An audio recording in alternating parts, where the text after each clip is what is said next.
Hello again mga peeps, nandito naman tayo sa Savannah, San Pablo para magbigay ng latest update. So medyo matagal na rin yung last time na gumawa kami ng video for Savannah.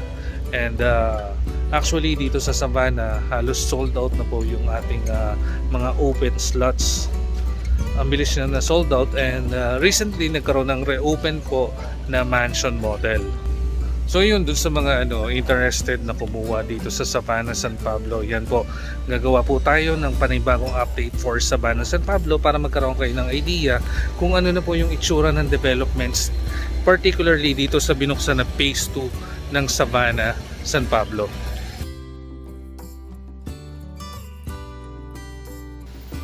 Balikan lang natin mga peeps ang main entrance ni Savannah.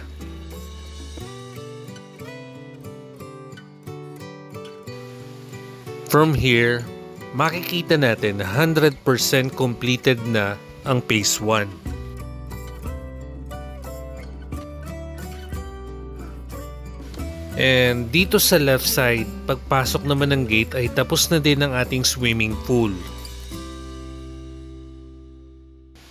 While ongoing naman ang construction ng ating clubhouse.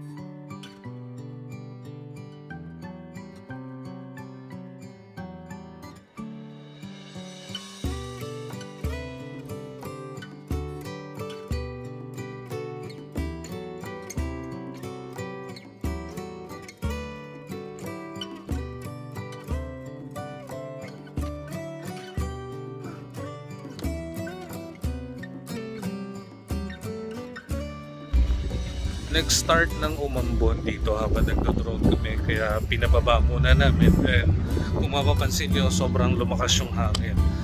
And ito ipapakita ko sa inyo, andito ako sa pagpasok pa lang ng Phase 2. Yan, lalakad lang tayo. So itong mga nasa likod ko naman, yan yung under construction na po ng mga units, then nandun din po yung pinaka-barracks niya. So yan, ito po yung pinanggalingan ko. Yan, ito po yung papunta dun sa mismong gate entrance. Dire-diretso lang po siya.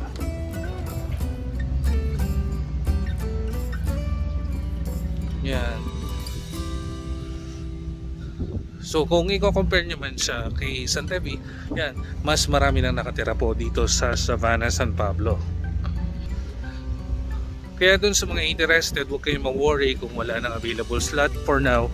Pero yan, pwede na po tayo mag-line up doon sa mga interested, lalong-lalo na doon sa ating mansion and sa ating Manor Lux and Manor Classic.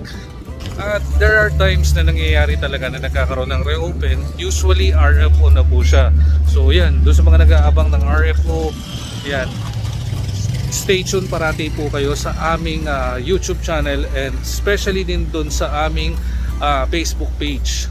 Kasi once na nagkaroon po tayo ng reopen, kagaya po nung isang araw, nagkaroon po ng reopen na mansion model na RFO, yan, mabilisan po. And kailangan po complete requirements na po tayo para na-assess na po kaagad namin yung inyong mga requirements at saka yung inyong application para pagsalang po sa ating admin ng Ovia Land, wala na po maging aberya o problema.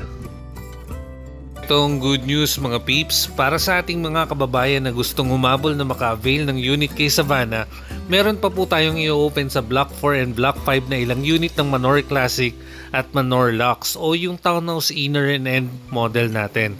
Konti na lang po ito kaya huwag nyo nang palampasin. I-message nyo na po kami para may priority po kayo na mabigyan ng slot. At eto pa, nakikita nyo ba yung road na yan? Abang-abang lang po tayo mga peeps dahil marami pa pong nakahandang sorpresa sa inyo si Savannah.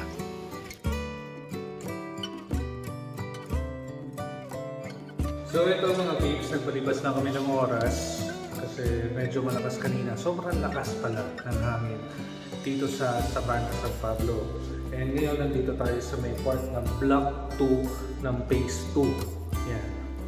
So mamaya itatry na po namin paliparin yung aming drone para makita nyo na po kung ano yung progress na dito sa part po ng Phase 2 ng Savannah. So yan, may incoming din po tayo na bubuksan na Phase 3, yan, abangan nyo din po yan. A few moments later. So andito na tayo mga peeps uli. Nagpalipas lang kami ng oras kasi sobrang lakas ng hangin. Yet until now, yan. Ramdam pa rin namin yung lakas ng hangin. Pero magta-try na rin kami magpalipad para at least may cover na po namin. So andito tayo sa may part ng Block 2, Lot 21. Yan.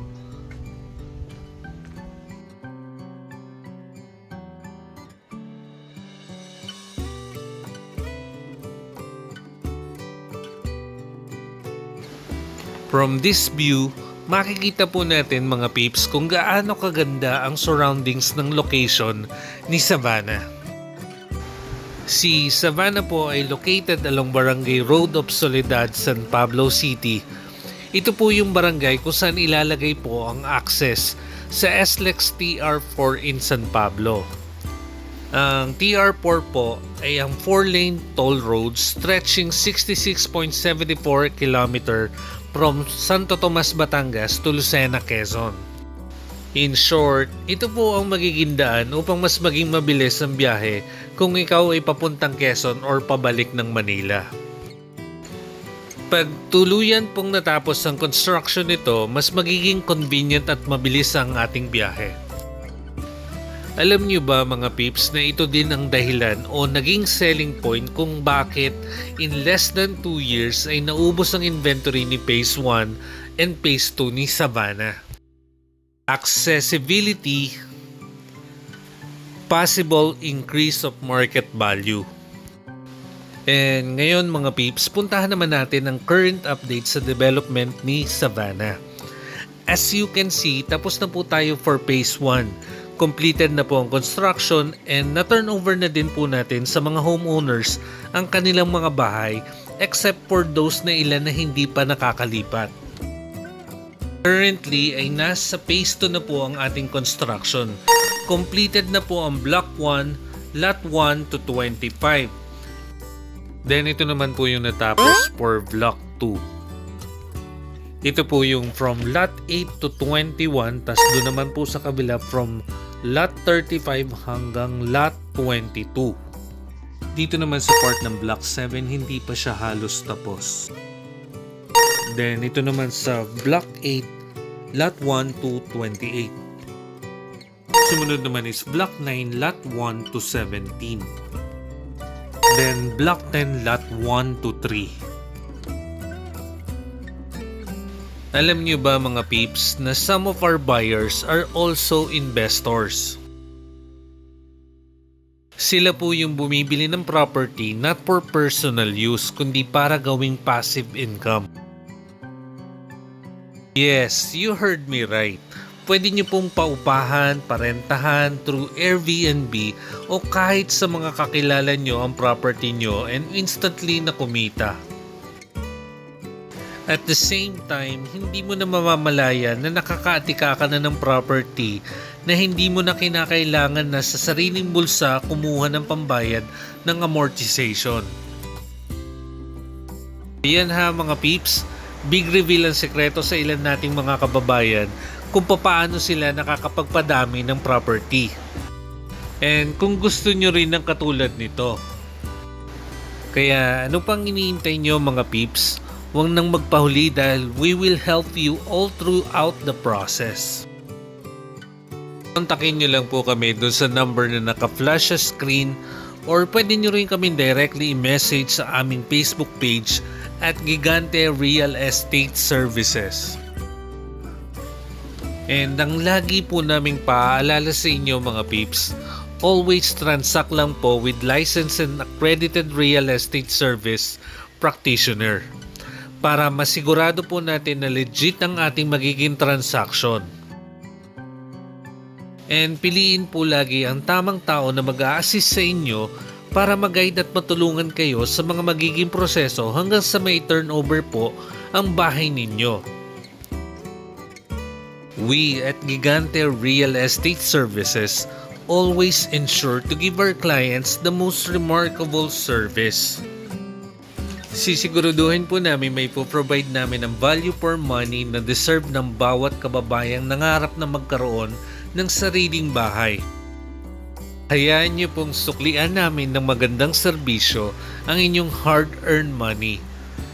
Amin pong ikagagalak ang maging parte ng pagtupad ng inyong mga pangarap. So yan mga peeps, ito na po yung update natin for Savannah Phase 2.